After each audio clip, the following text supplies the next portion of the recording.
Hello Motor Rider World fans and welcome to Paddock Talk, talking everything Silverstone MotoGP on a Saturday. And what an incredible day. The sun was shining, the fans were out in full force, a proper British GP experience. My first one ever and definitely won't be my last. Fantastic atmosphere. As I said, the sun was belting. It really was hot conditions out there today, especially out on the track, and plenty of action out on the track. We'll touch on our two Binder boys first. Brad, really did get hampered by the track time that he missed out on Friday with those technical issues that he had there.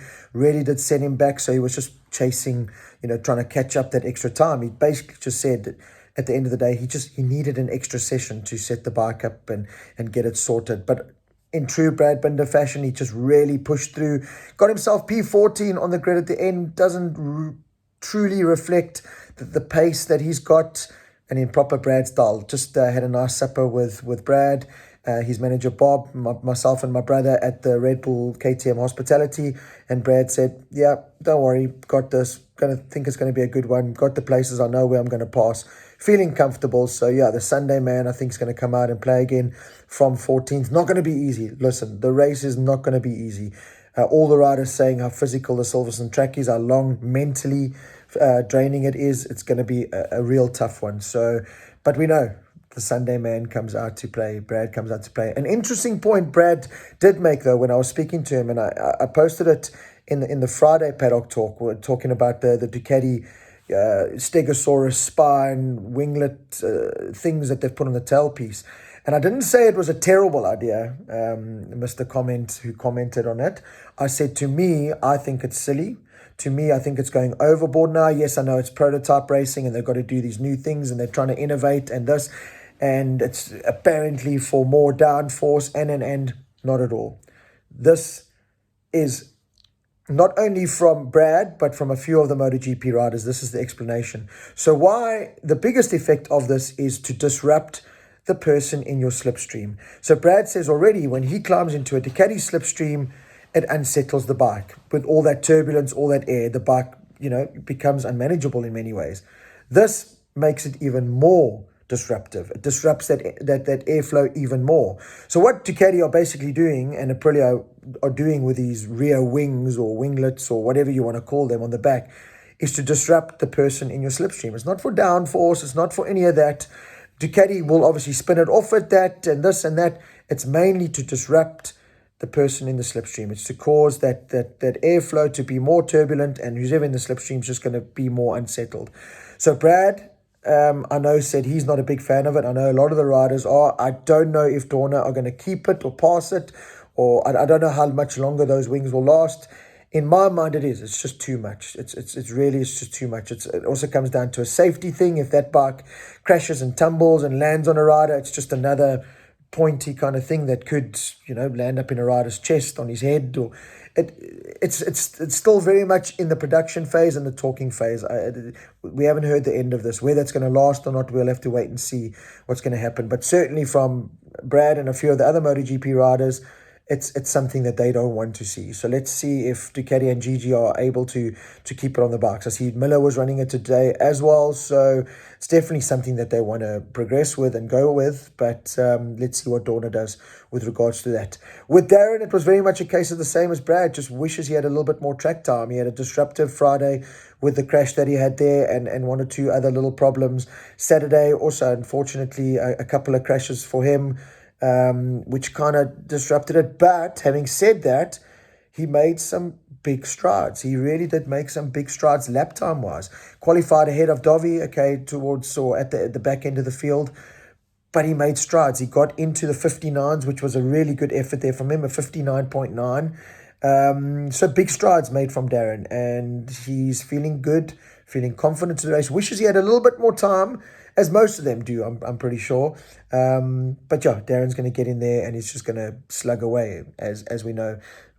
Fingers crossed, hoping just for a good finish, hopefully close to the points. There's no reason to think that he can't be battling for that top 15. A lot of riders did take advantage of, obviously, a soft tire making it work.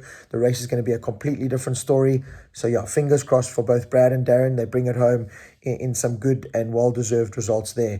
Further up, before qualifying even happened in FP4, Espargaro. What happened there, I don't know, but whether it was a cold tyre, hadn't been heated up enough, I think it was a hard rear tyre that he was on at the start of FP4, or an electronics failure or something, but Espargaro got flung out of that Aprilia at one hell of a speed, and didn't look like he was going to get up and make it. And if I had a hat on, I would take it off to Espargaro, because he proved once again that these MotoGP riders are just not human.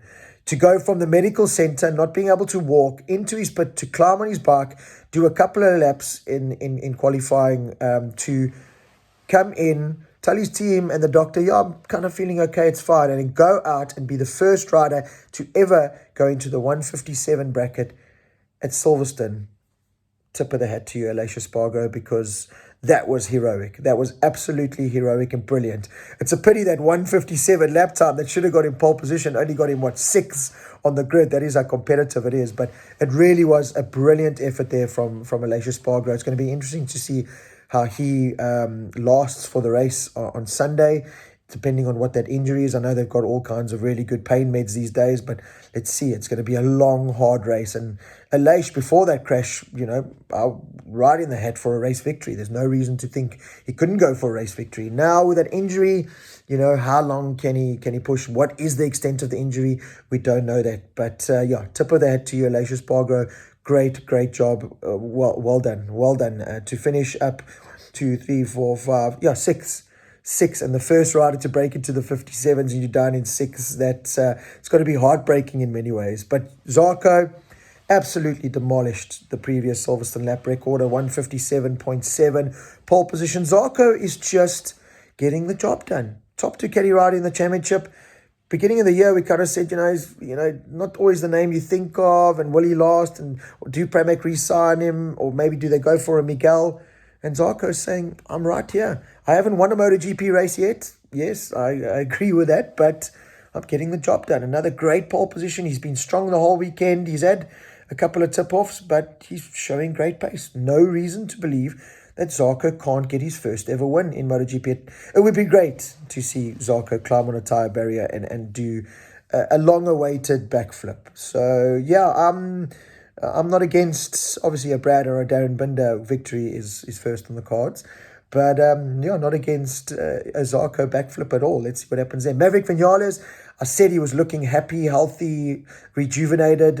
Looks like a completely different rider. And a happy Maverick is a fast Maverick. Second place on the grid. The top 6 riders on the grid all broke the previous lap record. That's how competitive MotoGP is getting. And when I talk about margins, there was 0.001 of a second between some riders. That is the margins in MotoGP that I'm talking about. Top 6 riders under the lap record. That's incredible. So Vinales, watch out for him. I think he's going to put a serious case together for certainly the podium, but for the victory. So watch out for him. Again, just his stock's rising because he's just this. He's doing everything right. He looks happy and rejuvenated, and good job on him. It wasn't an easy time, and he did make a lot of mistakes, and he was childish in many ways, but he seems to be putting all that right. So good job on him. Jack Miller with his Stegosaurus spines on the back of his bike in 3rd place. Jack, I do worry about his overall race pace, but you can never count Jack Miller out, can you? Can never count Jack Miller out, the best teammate in the world. Let me tell you, it was awesome to see at the Day of Champions on the Thursday, there was a Pecco Bagnaia Ducati chair, and Jack Miller bid the highest at £2,700. Bid the highest, he bought it and got Pecco to sign it, and Pecco signed to the best teammate ever, Jack Miller. That was awesome to see. The man that Jack Miller is, how respected he is, and just the team player he is, and just the man that just wants to go ride his motorbike.